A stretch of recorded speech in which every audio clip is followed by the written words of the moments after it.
মহান আল্লাহ তাআলা আমাদের পৃথিবীতে পাঠিয়েছে তার ইবাদত করার জন্য। আমরা কত কিছুতেই ব্যস্ত থাকি, তারপরও খুব কম সময় হলো তুমি আল্লাহর ইবাদত করো ভাই, এখনই সময়।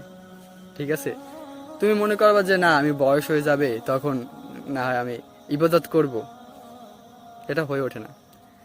আমি বলতেছি ভাই, এটা হয়ে ওঠে না। কত মানুষ দেখো আমাদের থেকে ছোট মানুষ, একদিন জন্মাইয়া পেটে বসে মারা যায় অনেক মানুষ। ঠিক আছে, ওরাও তো আমাদের মতন, আমরা তো কারো পেট থেকে জন্মাইছি, তারাও জন্মাইছে।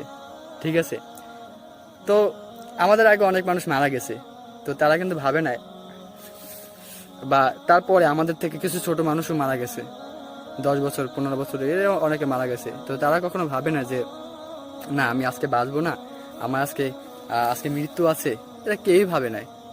ঠিক আছে, আর কেউ ভাবেও না। কিন্তু দেখো আল্লাহ তাআলা যার যেখানে মৃত্যু দিবে ওইখানে মৃত্যু হবে।